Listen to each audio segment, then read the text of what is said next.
Well, here we go. I was just thinking I haven't been live since the 18th of January. So, yeah, it's been a while.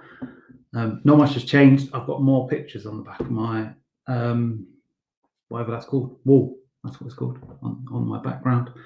And my hair's grown. But I have been to London. So I have actually ventured somewhere physically. So, yeah, so it's been an exciting few months. And it's going to be exciting few months ahead. So hopefully everyone is feeling positive. As always on here, do let me know where you are, who you are, where you're watching from.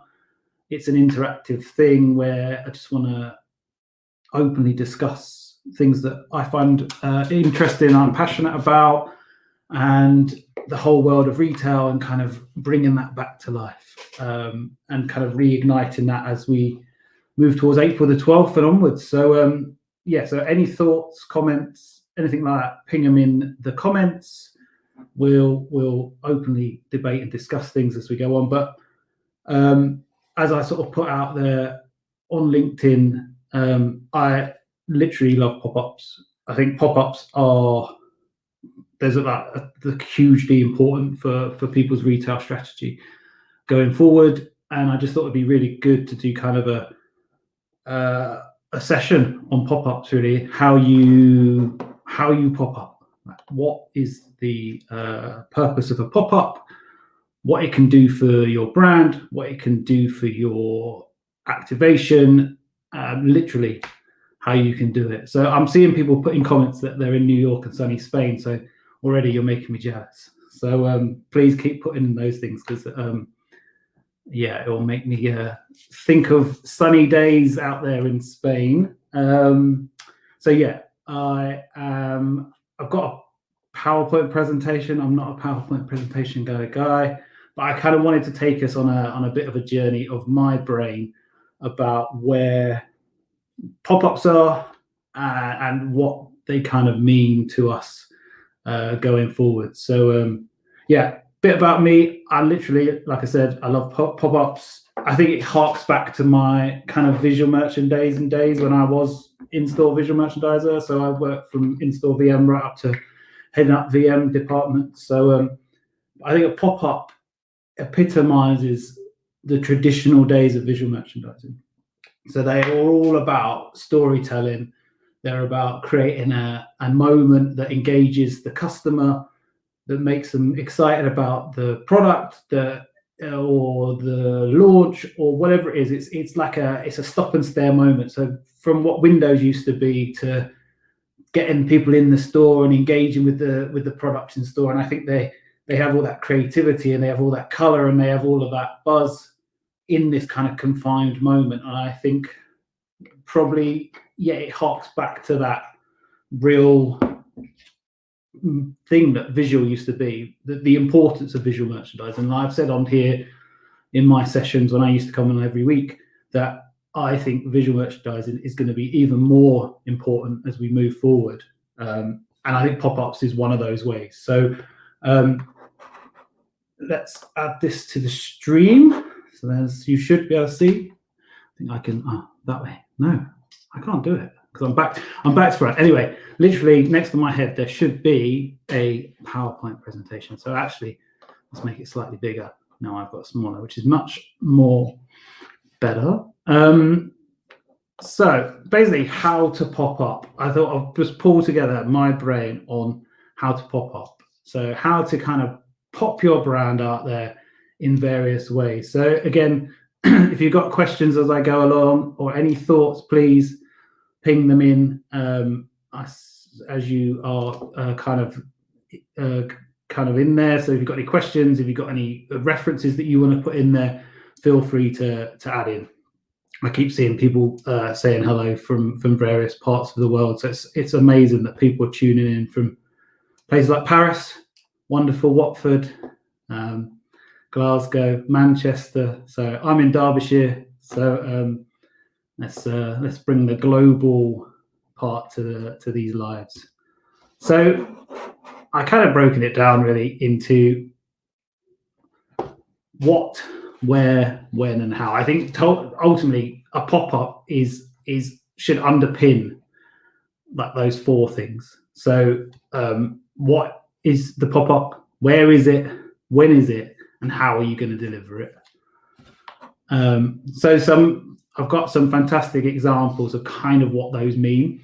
So yeah, in terms of what the general feeling of a pop-up is that it can be anything you want it to be. And I think that is one of the fundamental exciting pieces of a pop-up. Like you can see Hunter from doing a Hunter greenhouse to a digital Nike shoebox, through to a ball pit, through to a lipstick slide, through to a cafe, to a vending machine, and all these underpin. And I think that's what the kind of thinking around a pop-up is, that there's lots of different perceptions on what a pop-up is, but ultimately a pop-up is about bringing your brand to life physically in a space.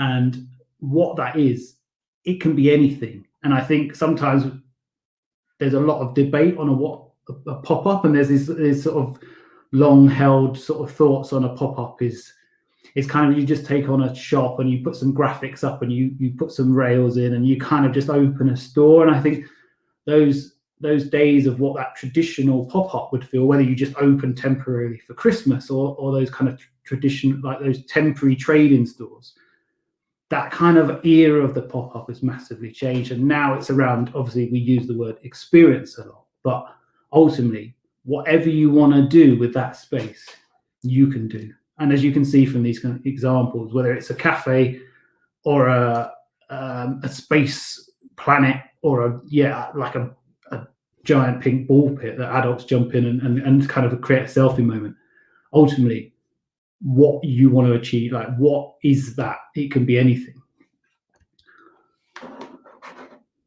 So kind of where is your pop-up? And again, this underpins literally everything in terms of what the joy of the pop-up, why I love a pop-up. And I think the pop-up has huge benefits, especially with how we've become as a society, how we've become localized. I know we've talked about that before, but how we've kind of become much more harbored around our own locality, how we've got used to being outdoors more. I think that will be another big thing for this summer, how we're exploring our local areas, our parks, our beaches. I think as we're going to be a bit more focused on being in the UK this time, I think that whole piece around being where. So from beaches, why not put a H&M beach pop-up on a beach, for example? Why not take your store like in a van around? Why not deliver it in a car park? You know, wherever you want, wherever you feel your consumer, wherever a consumer is going to be, you can now take your store to the consumer, and that's what a pop-up does. So whether it's within a department store, whether it's a pop-up in a store, whether it's a pop-up in one of your brand's own stores. So, for example, you pop up within your own retail environment, but you create something different. Whether you pop up in the middle of a city centre, whether you pop up in a window, for example, whether you pop up in a villa in a beachside location or a holiday destination, so you're taking your brand to where the people are going to be, whether you pop up in a disused store in a new location, it kind of, wherever you want to be, wherever you feel like the brand needs to be, pop-ups can ensure you do that. When, again, ultimately it's around timing. So it's around what is you're trying to achieve and when is that going to happen. So is that a Christmas pop-up? Is that a summer pop-up? Is that a spring pop-up? Is that around a moment of a period? Is it Chinese New Year? Is it Valentine's Day? It could be anything. And I think, again, it kind of harks back into what visual merchandising is. It's about creating an experience, a visual experience around a moment. And that's kind of the joy of a pop-up, is that it creates physically a sense of a season. And I think that's, again, where I sort of talked earlier about how window displays have now evolved, and I think that storytelling, that creation of bringing a product and a sense of season to life has a new lease of life in temporary store environments, whether it's temporary through the activation, whether it's temporary through its delivery, but how you create this creative sense of the season, or the sense of the kind of the environment, or whatever it is, but it's got this real kind of richness to it. And then how can a pop-up be delivered? Well, again, look at all the examples from things like Dr. Martens to Comme des Garçons to Off-White. It's however you want to deliver it that kind of taps into the need of all those bits we've talked about. So where, when, how, what, it kind of what's true to your brand, what's true to the product, what's true to everything. So is it all natural? Is it recyclable? Is it about sustainability? Is it about popping up and disappearing overnight? Is it about blowing it out the water and doing something incredible?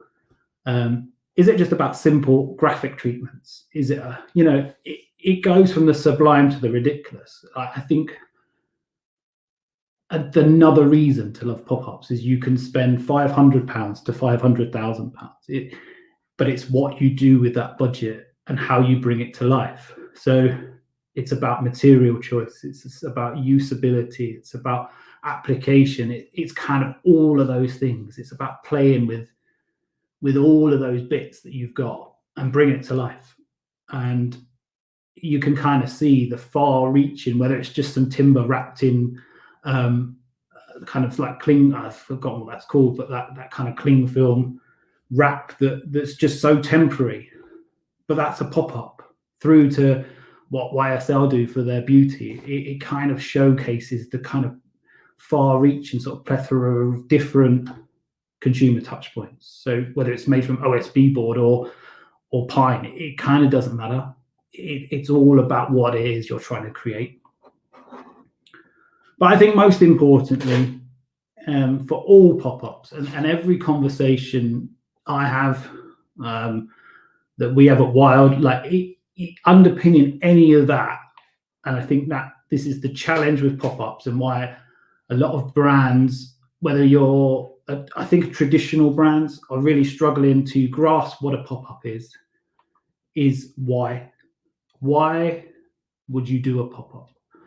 And underpinning anything from a brand delivery of creating a pop-up has to be a reason to do, like, what is the reason you are creating this pop-up?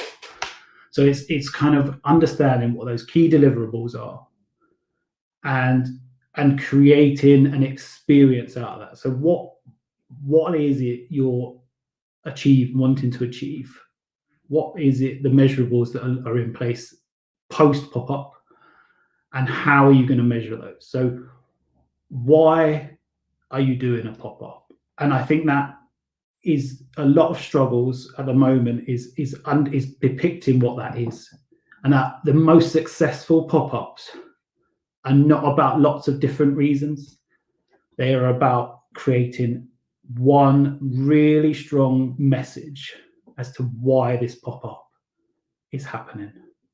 So for example, I posted, and I've seen other people post it, and this kind of was the pop-up for me of last year.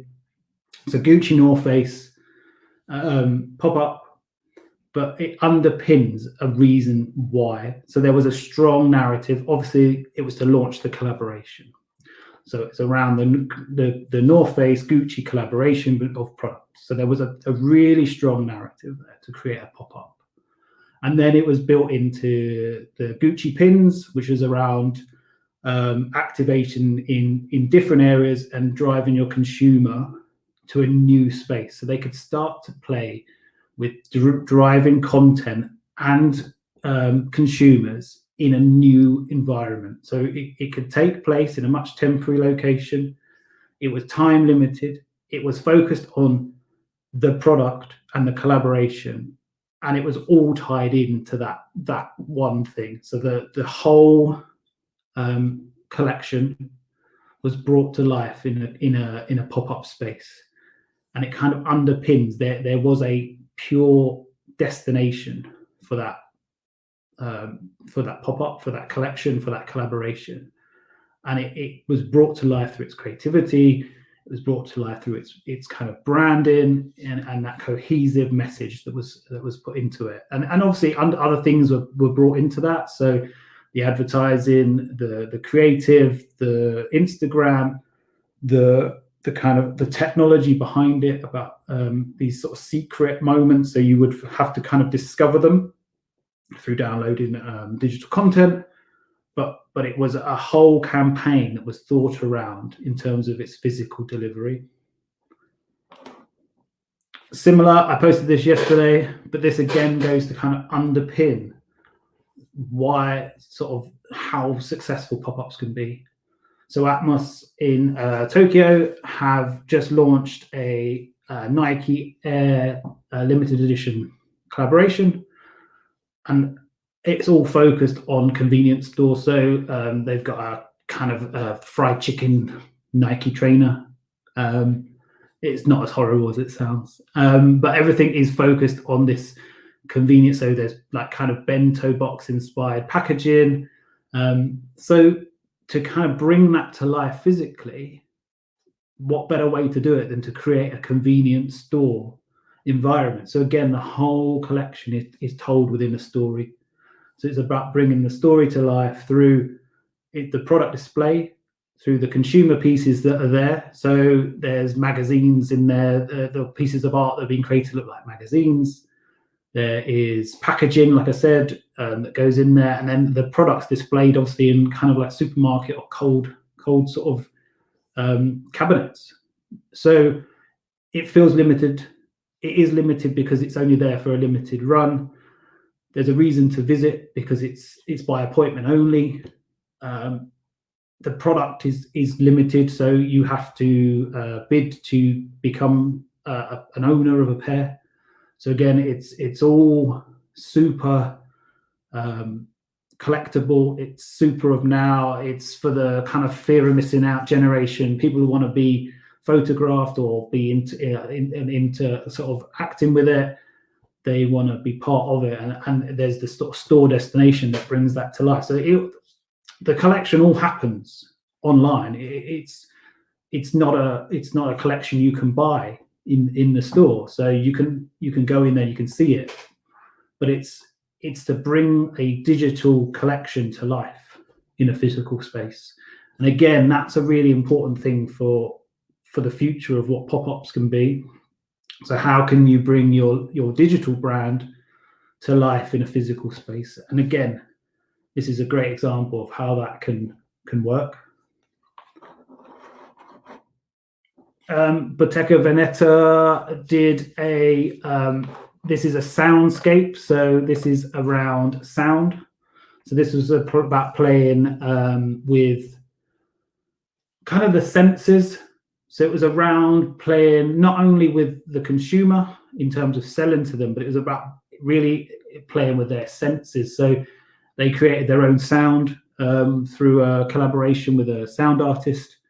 And it was about, again, engaging physically. So all those things that we've talked about that you can't do at home, we can all buy the product from them. But what you can't do is you can't become immersed in that. So this whole idea that they'd have this kind of like discoverable, inflatable cube that just sort of appeared overnight, that you would go in and you'd be immersed. And then what would happen to kind of tie into that was these sort of inflatable elements that would be put into the store next door, so that it kind of had a narrative between pop-up and physical retail. So the two things were working together. So outside the store was this weird kind of Instagrammable selfie space that you would just kind of just discover. And then if you went into the retail store, there would be these sort of messages, or like you can see there. So there's inflatable product display. So again, everything had this consistency, but without being kind of really shouty about it. And it It just had a really nice narrative. And I think, again, that kind of highlights how you can add pop-ups into your traditional retail format. So they sit alongside what you're doing. So they don't have to stand alone. They can be kind of coherent in what you're doing. They can be completely off the radar, like some of the ones we've talked about. Or they could be part of it. So there's a few examples of those as I sort of go through. This harks back to timing, but also underpins collaboration. So Gucci launched for Chinese New Year. I believe, I don't know if it's my speaking of it, Doraemon, but I'm not a big anime fan, although I love childlike, what's it called? Kidult stuff. So as you can see, probably from all the things behind me. So this kind of like really taps into my visual kind of look and feel of how I just love things that are colorful and in your face and oversized and cutesy and all that kind of stuff. So, but I just love this concept that Gucci is this kind of weird mashup of kind of all these different aspects. Who would have thought? I think it harks back to kind of the Gucci North Face, but who would have thought Gucci would start kind of putting this in? And I think it allows pop-ups allow you to do this outside of your own traditional retail. So I think it allows you to create these kind of, like I always call them, these sort of mini moments that happen, and it doesn't detract from what's happening in, for example, in Gucci. How this happening in the mall doesn't detract from the kind of probably seriousness or the consumer they're trying to engage in their own physical space. So as you can see, that it had the collection. So it was a time limited collection. It was focused around a character or a product, a collaboration. It was about bringing that to life physically, and then kind of just immersing the visitor. So how can you do that through, obviously TikTok, but it's creating these spaces that people want to go in, as you can see, and be photographed in front of the character and kind of be part of that experience. So again, I sort of talk about we can all buy that collection online, and I imagine,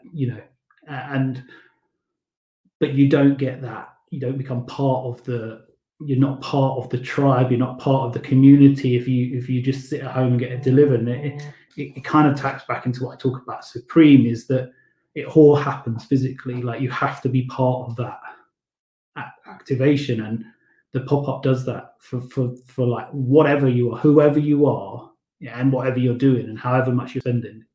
It creates that sense of community, that buzz, that shareable content. It just does everything that I feel that retail really is calling out for going forward.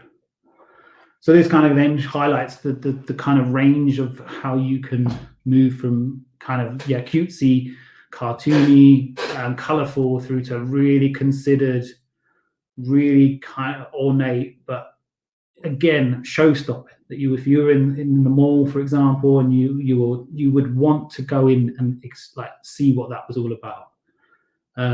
Like, it's beautiful, and again, it's just got this wow factor that you would want to explore it. You'd want to find out what was inside it. You'd want to touch it, like everything. You'd want to be part of that, and again, you'd want to photograph it. Everything becomes part of that Dior pop-up. And yes, it's intricate. Yes, it's kind of built, but the kind of the concept of it is that it's also something that can move around. It's modular, so it can kind of pop up in Asia. It can move to Dubai.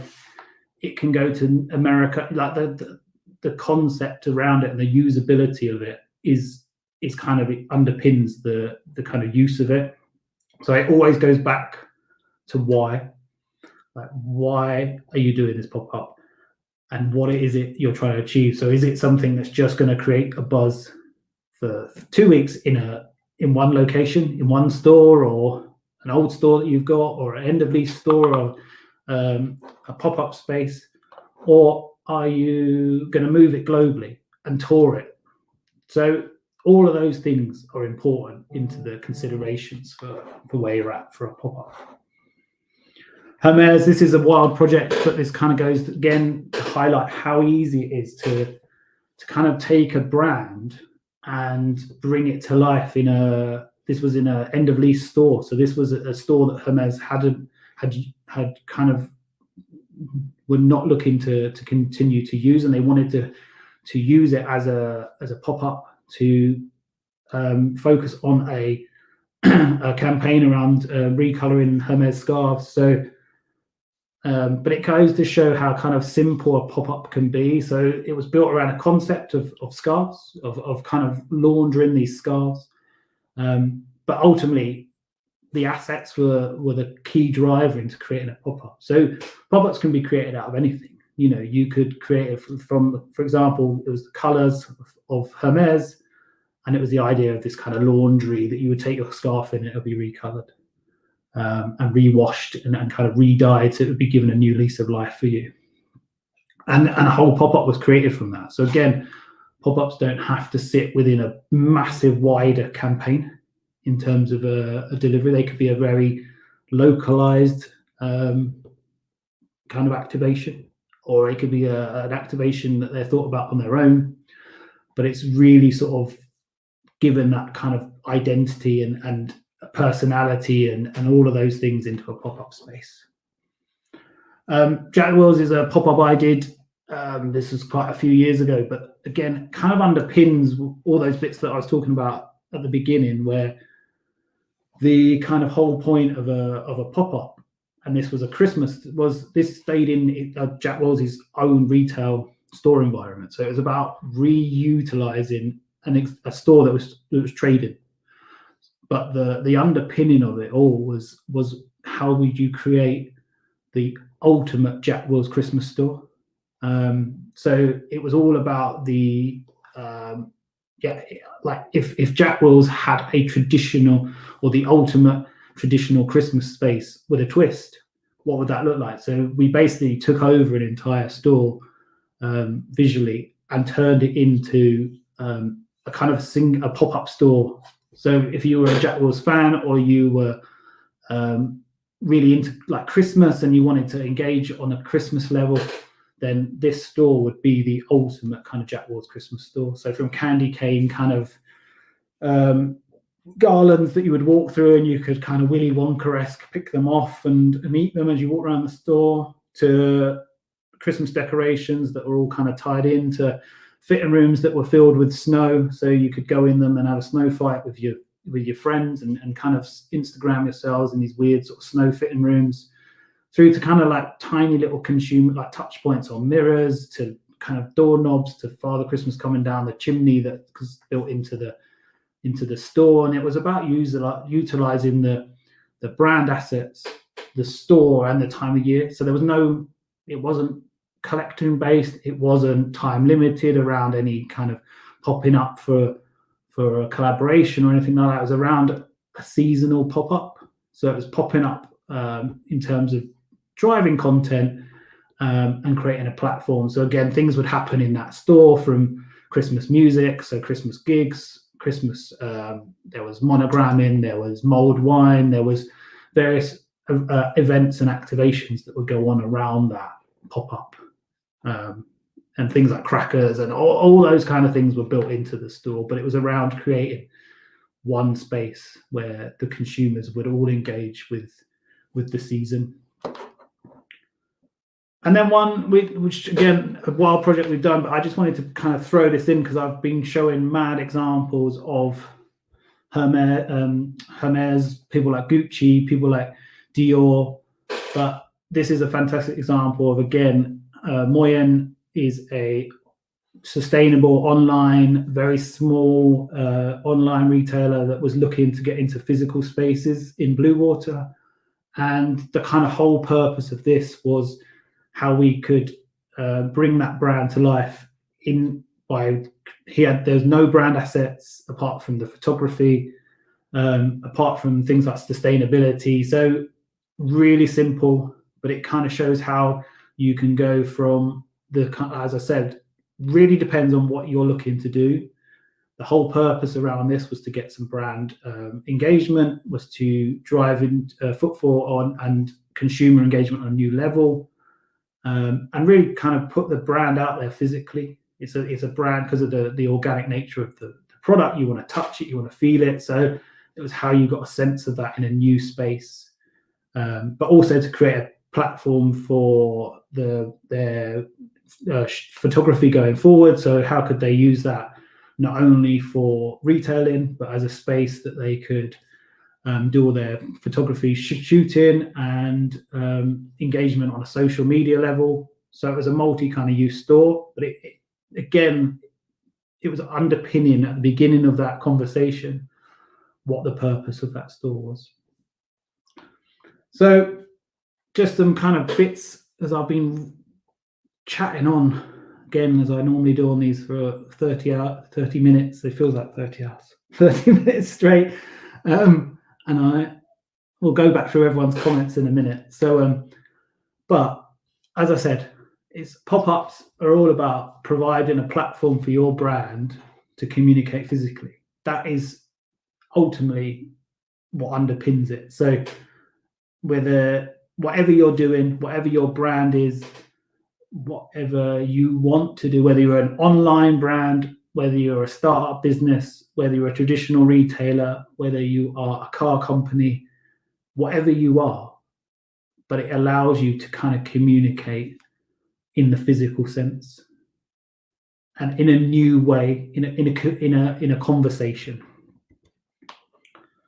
And they create relevant spaces that connect with your consumer in real life. And I think that's really important to understand, or to kind of think about in all pop-ups, is it's about being relevant. So again, there's no point creating a pop-up without a kind of key deliverable, a key kind of understanding of what you're trying to do, because it's so difficult pop-ups can't be like they're not a one-size-fits-all policy, and they certainly can't be all things to all people. So again, if we could reference back to Gucci, for example, Gucci North Face and the Gucci Chinese New Year one, that is very specific around a very targeted audience at a very targeted time. So if Gucci were trying to bring their whole brand to life as a pop-up, it just wouldn't work. It's about relevant spaces and really honing down and connecting with your consumer in real life. So it's all about delivering a moment. My favorite word, my favorite phrase about retail or anything physical, and it's a time-limited reason to visit. So pop-ups have to be time limited. I think if pop-ups sort of pop up and then stay there for a long time, then that's not a pop-up. That's a temporary store or a kind of store. So it's about it goes back to that why. So is it time limited around the product? Is it time limited around the events that are happening there? Is it time limited because it's going to pop up and disappear after 3 or 4 weeks and move to a different city or to a different country? So it's about delivering some, or is it going to change? There's no reason why you couldn't have a pop-up that does lots of different things. So like we just talked about, it could be one thing for summer, and then all of a sudden it changes into the Christmas pop-up. It can evolve, but it has to evolve either and change to create that need to kind of visit and come back and revisit and be part of what's happening. And then I think the thing is, it's about being different. So if we've talked about traditional retailers and the kind of death of the high street, is because there's no differentiation like between what's happening on the high street. it's about being unique. If any of those examples that I've kind of highlighted is they're all unique, they're all different. There's sort of not one thing. They're all doing different jobs. They all look different.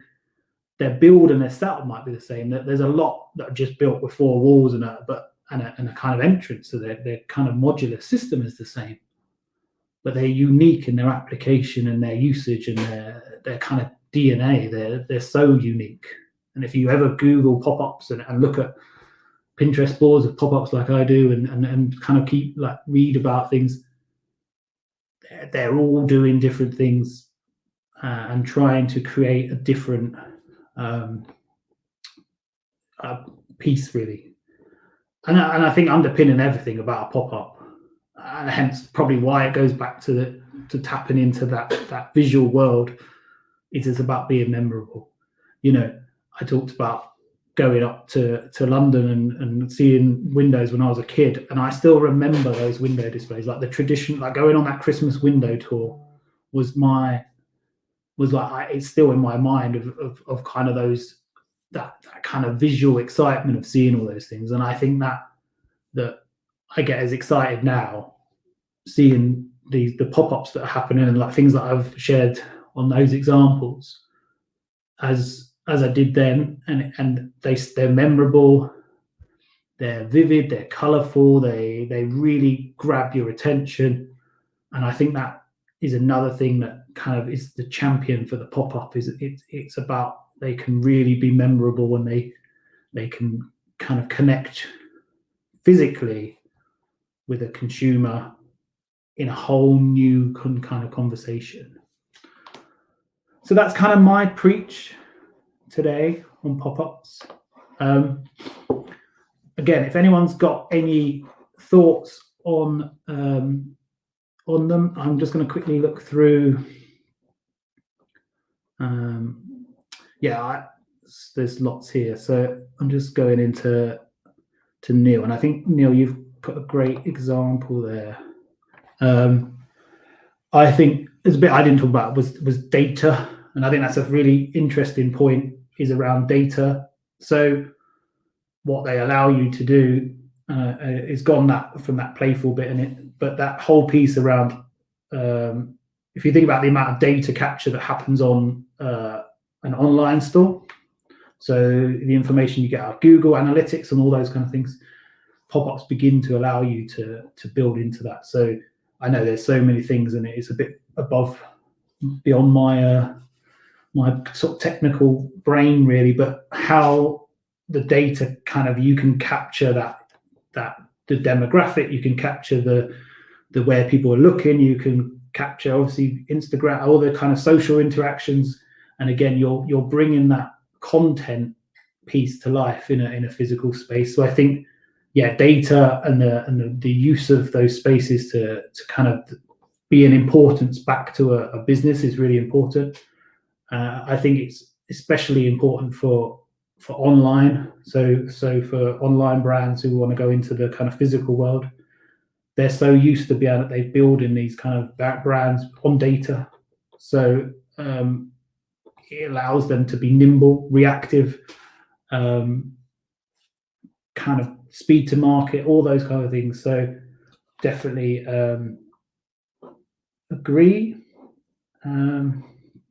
Ian, Mr. Morgan from Wild, but I love the idea of shop in shop, pop up to champion a particular brand new lease. It doesn't have to be an entire store takeover. So true. I think in terms of brands, especially traditional retailers, and I think I've this kind of affection obviously for Topshop, but they would do it so well, is that they would have these kind of like mini stores within store. If you think about what 214 Oxford Circus used to be, it was the home for Topshop and Topshop's brands.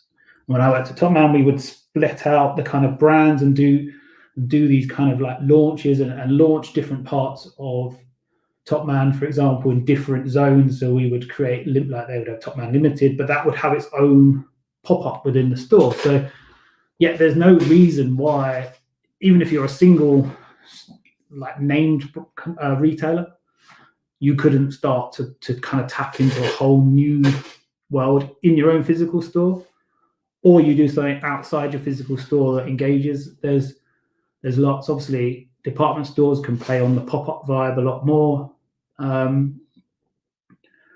but it's about kind of positioning your brand where your consumer is going to be. So there's no reason, and there's examples of things like popping up in art galleries, like to take your brand in where your consumer is going to be. The Tom Dixon example I had on the board was he put his new range of lights into the back of a van, and would drive it around New York so that they would be where the consumer would need to be. So I think as we become a lot more open to kind of exploring new places, and as we talked about the kind of evaporation from the kind of cities, that why could you not pop up in the park and all those kind of things. So there's so much to kind of consider in a pop-up, and that's why the why is so important, because until that's kind of understood, everything else is going to be quite diluted,